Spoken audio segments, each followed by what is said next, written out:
নবী দাউদ আলাইহিসাল্লামের ছোট ছেলে ১৩ বছরের ছোট্ট বালক হজরত সুলেমান আলাইহিসাল্লাম রাজপ্রাসাদের মূল ফটকের সামনে দাঁড়িয়ে পায়চারি করছিলেন। সেই পথ দিয়ে একজন বুড়ি কাঁদতে কাঁদতে যাচ্ছিল। হজরত সুলেমান আলাইহিসাল্লাম বুড়িকে জিজ্ঞেস করল, বুড়িমা, তোমার কি হয়েছে? তুমি কাঁদছো কেন? বুড়ি বলল, শাহজাদা, কি আর বলবো দুঃখের কথা।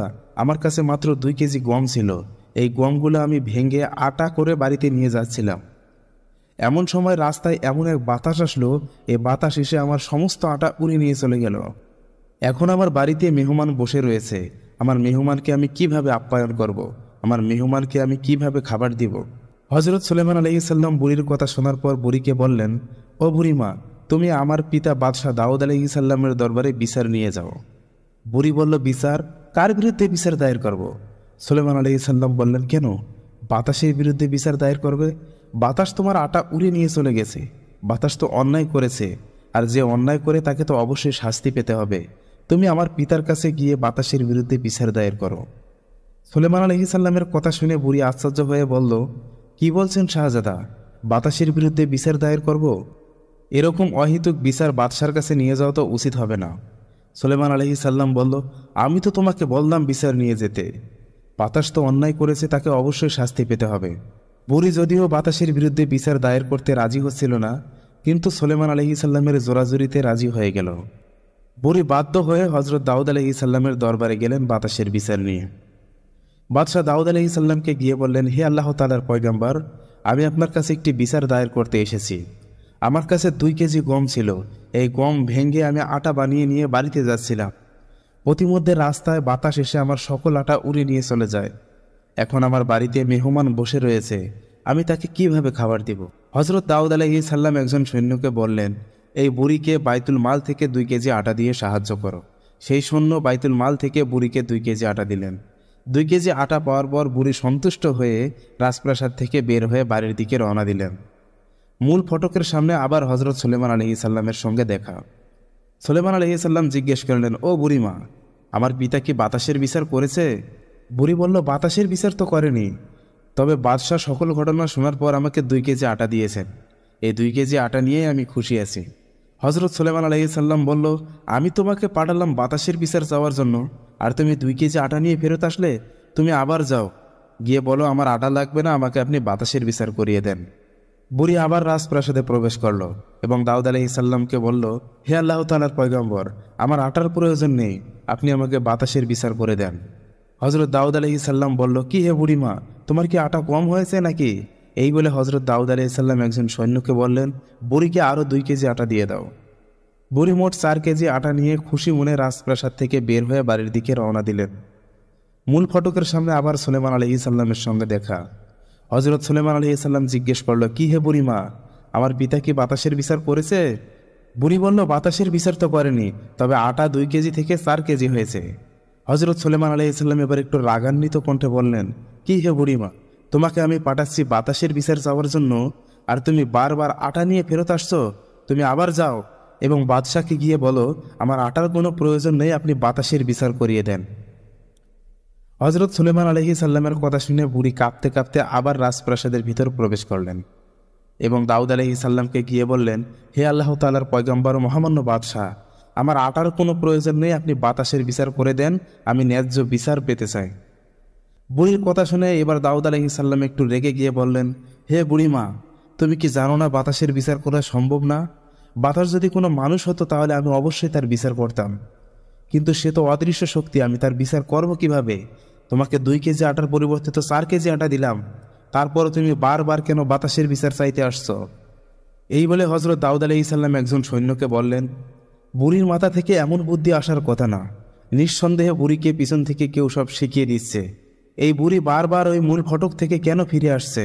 তুমি গিয়ে দেখো তো ওই মূল ফটকের সামনে কে দাঁড়িয়ে রয়েছে এবং বুড়িকে কে বারবার বাতাসের বিচার চাওয়ার জন্য রাজপ্রাসাদের ভিতর পাঠাচ্ছে।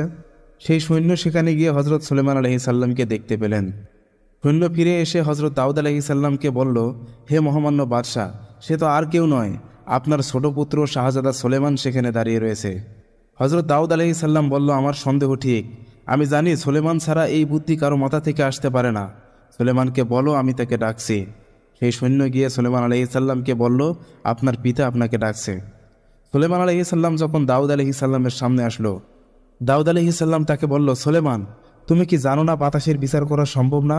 বাতাস যদি মানুষ হতো অবশ্যই আমি তার বিচার করতাম, কিন্তু সে তো অদৃশ্য শক্তি, আমি মানুষ হয়ে তার বিচার কি করে করতে পারি?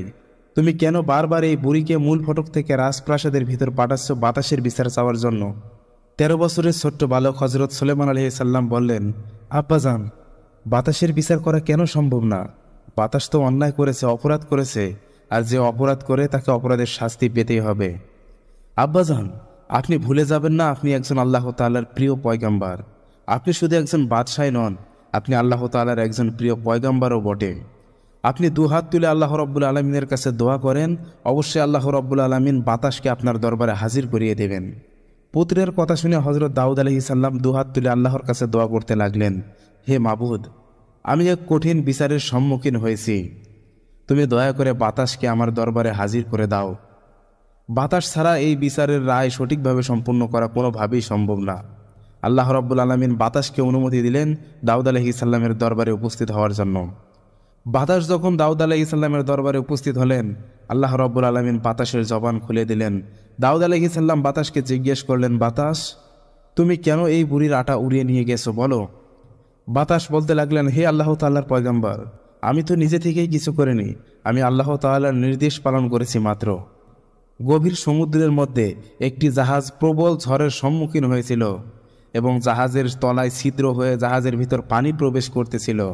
ওই সময় আল্লাহ রব্বুল আলমিন আমাকে বলেছিল, হে বাতাস, ওই বুড়ির কাছ থেকে আটাগুলো উড়ে নিয়ে এসে এই জাহাজের তলার মধ্যে লাগিয়ে দিয়ে জাহাজের ছিদ্র বন্ধ করে দাও, যাতে করে জাহাজের সকল মানুষ প্রাণে বাঁচতে পারে। আমি তো কেবলমাত্র আল্লাহ তাআলার হুকুম পালন করেছি, এতে তো আমার কোনো দোষ নেই। হজরত দাউদ আলাইহিস সাল্লাম বুড়িকে উদ্দেশ্য করে বললেন, হে বুড়িমা, তোমার তো কপাল খুলে গেছে, আল্লাহ রব্বুল আলমিন তোমাকে অনেক বেশি পছন্দ করেন, অনেক বেশি ভালোবাসেন, সেজন্য আল্লাহ রব্বুল আলমিন তোমার থেকে এই খেদমত নিয়েছেন। তোমার 2 কেজি আটার বিনিময়ে আল্লাহ রব্বুল আলমিন জাহাজের অনেক ব্যক্তির প্রাণ বাঁচিয়ে দিয়েছেন। হে বুড়িমা, আমি নবী বলছি, তোমাকে আল্লাহ রব্বুল আলমিন অনেক বেশি ভালোবাসেন। তুমি নিঃসন্দেহে কোনো গোপন আমল করো এবং সেই গোপন আমলের কারণেই আল্লাহ তাআলার কাছে প্রিয় হয়েছ। হে বুড়িমা, তুমি কি গোপন আমল করো? বুড়ি বললেন, হে আল্লাহ তাআলার পয়গম্বর, আমার তেমন কোনো নেক আমল নেই, তবে আমি একটা নীতির উপর সবসময় অটল থাকি। আমার ঘরে যদি কোনো ভিক্ষুক এবং অসহায় ব্যক্তি আসে এবং আমার কাছে খাবার চায়, আমি তাকে কখনো খালি পেটে ফিরিয়ে দেই না। হজরত দাউদ আলাইহিস সাল্লাম এবং বুড়ির মধ্যে ভরা মজলিসে কথোপকথন হচ্ছে। এমন সময় সেখানে কয়েকজন ব্যক্তি উপস্থিত হলেন। সেই ব্যক্তিগণ উপস্থিত হয়ে দাউদ আলাইহিস সাল্লামকে বললেন, হে আল্লাহ তাআলার পয়গম্বর বাদশাহ দাউদ, আমরা এই কয়েকজন নাবিক অন্য দেশ থেকে বিপুল পরিমাণ খাদ্যদ্রব্য ক্রয় করে নিজের দেশের দিকে ফিরছিলাম, কিন্তু আপনার রাজ্যে যখন আসলাম, সমুদ্রের মধ্যে এক গভীর ঝড় আসলো এবং সেই ঝড়ের কবলে আমাদের খাদ্য শস্য ভর্তি সেই জাহাজ পড়ে গেল এবং কোনো কারণে আমাদের জাহাজের তলা ফুটা হয়ে গেল, জাহাজের ভিতর পানি প্রবেশ করতে শুরু করলো। তখন আমরা নাবিকগণ আল্লাহর দরবারে দোয়া করতে লাগলাম, হে আল্লাহ, তুমি যদি এই ঝড় থেকে আজকে আমাদেরকে প্রাণে বাঁচিয়ে দাও, তাহলে এই জাহাজে যে বিপুল পরিমাণ খাদ্যদ্রব্য খাদ্যশস্য রয়েছে সব কিছু আমরা গরিব দুঃখী অসহায়ের মধ্যে দান করে দেব। কুদরতিভাবে হয়তো আল্লাহ রাব্বুল আলামিনের হুকুমে আমাদের জাহাজের তলার সেই ছিদ্র বন্ধ হয়ে গেল এবং আমরা প্রাণে বাঁচতে পারলাম। তাই আমরা আমাদের মানত পূরণ করার জন্য আমাদের জাহাজ ভর্তি এই বিপুল পরিমাণ খাদ্যদ্রব্য আপনার কাছে দিলাম। আপনি আপনার রাজ্যের গরিব দুঃখী এবং অসহায় মানুষের মাঝে এগুলো বিলিয়ে দেন। হজরত দাউদ আলাইহিস সাল্লামের সামনে এবার পুরো ঘটনাটি পরিষ্কার হয়ে গেল। হজরত দাউদ আলাইহিস সাল্লাম বললেন, আপনারা যে বিপুল পরিমাণ খাদ্যদ্রব্য এবং খাদ্যশস্য আমার রাজ্যের গরিব দুঃখী এবং অসহায় মানুষদেরকে দান করলেন, এই বিপুল পরিমাণ খাদ্যদ্রব্যের মধ্যে অর্ধেকের মালিক হলো এই বুড়ি। হজরত দাউদ আলাইহিস সাল্লাম সেই বিপুল পরিমাণ খাদ্যশস্যের অর্ধেক সেই বুড়িকে দান করলেন এবং বাকি অর্ধেক রাজ্যের গরিব দুঃখী অসহায় মানুষের মাঝে বিলিয়ে দিলেন। একবার দাউদ আলাইহিস সাল্লামের দরবারে 2 জন ব্যক্তি বিচার নিয়ে হাজির হলো। তাদের মধ্যে একজন ছিল কৃষক এবং অপরজন ছিল রাখাল।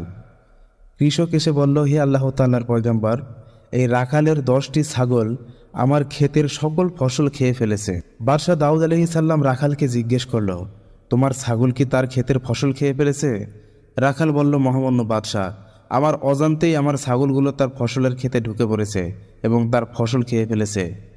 হজরত দাউদ আলাইহিসসালাম হিসাব করে দেখলেন রাখালের 10টি ছাগল যে পরিমাণ কৃষকের ফসল খেয়েছে সেই ফসলের মূল্য এবং 10টি ছাগলের মূল্য সমান। হজরত দাউদ আলাইহিসসালাম বিচারের রায় দিলেন, যেহেতু এই ছাগলগুলোর মূল্য ওই ফসলের সমান, অতএব এই ছাগলগুলোর মালিক এখন থেকে কৃষক। এই বলে হজরত দাউদ আলাইহিসসালাম ছাগলগুলো কৃষককে দিয়ে দিলেন।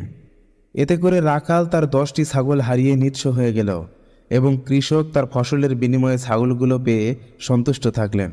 হজরত দাউদ আলাইহিসসালাম যে বিচারটা করলেন তার হেকমত অনুযায়ী তিনি সঠিক এবং ন্যায় বিচার করেছেন। ওই রাজসভায় তার ছোট ছেলে হজরত সুলেমান আলাইহিসসালাম বসা ছিল। হজরত সুলেমান আলাইহিসসালামের বয়স তখন মাত্র 13 বছর। তখনও তিনি নবুয়ত পাননি।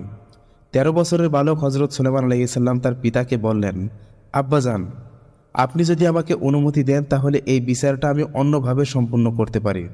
তাতে করে কৃষকও ক্ষতিগ্রস্ত হবে না এবং রাখালও ক্ষতিগ্রস্ত হবে না। আপনি যে বিচারটা করলেন অবশ্যই আপনার হেকমত অনুযায়ী এটা ন্যায় বিচার, কিন্তু আমি এমন একটা বিচার করতে চাই যাতে রাখালও কোনো ক্ষতিগ্রস্ত না হয় এবং কৃষকও তার ক্ষতিপূরণ পেয়ে যায়। বাদশাহ দাউদ আলাইহিসসালাম বলল, হে সুলেমান, তুমি যদি এমনটা সমাধান বের করতে পারো তবে সেটা আমাদের সকলের জন্য মঙ্গলজনক হবে। হজরত সুলেমান আলাইহিসসালাম কৃষক এবং রাখালের কাছে পুনরায় ঘটনাটি শুনলেন। হজরত সুলেমান আলাইহিসসালাম বিচারের রায় দিল, রাখালের এই 10টি ছাগল কৃষক নিয়ে যাবে এবং 6 মাস পর্যন্ত এই ছাগলগুলোকে সে লালন পালন করবে। এই 6 মাসের ভিতরে ছাগলগুলোর যতগুলো বাচ্চা হবে সবগুলো বাচ্চার মালিক হবে কৃষক এবং ছাগলের দুধ সে পান করতে পারবে। আর এই 6 মাসের ভিতরে রাখাল কৃষকের জমিতে পুনরায় ফসল উৎপাদন করবে। যেই পর্যায়ে ফসলগুলো আসার পর তার ছাগলগুলো খেয়েছিল সেই পর্যায়ে যখন ফসলগুলো আসবে রাখাল সেই ফসলের ক্ষেত কৃষককে ফিরিয়ে দেবে এবং কৃষক সেই 10টি ছাগল রাখালকে ফিরিয়ে দেবে। হজরত সুলেমান আলাইহিসসালামের এরকম হিকমতপূর্ণ বিচার শুনে উপস্থিত ব্যক্তিগণ সকলেই সন্তুষ্ট প্রকাশ করল। রাখাল এবং কৃষক তারা উভয়ে হজরত সুলেমান আলাইহিসসালামের বিচারে সন্তুষ্ট প্রকাশ করল। হজরত সুলেমান আলাইহিসসালাম এরকম হিকমতপূর্ণ ব্যক্তি ছিলেন। আল্লাহ রাব্বুল আলামিন হজরত সুলেমান আলাইহিসসালামকে নবুয়তের উত্তরাধিকারী করেছেন, রাজত্বের উত্তরাধিকারী করেছেন এবং হিকমতের উত্তরাধিকারী করেছেন। সুলেমান আলাইহিসসালাম এমন একজন শাসক ছিলেন যিনি পুরো পৃথিবী শাসন করেছেন। তার হিকমতপূর্ণ বিচার এবং দক্ষ শাসন ক্ষমতার কারণে তিনি পুরো পৃথিবীতে রাজত্ব করেছেন। তিনি যে শুধু মানুষের উপর রাজত্ব করেছেন এমনটা নয়, 18,000 মাখলুকাত যত প্রাণীকুল রয়েছে আল্লাহ রাব্বুল আলামিন সকলের উপর হজরত সুলেমান আলাইহিসসালামের রাজত্ব দান করেছিলেন।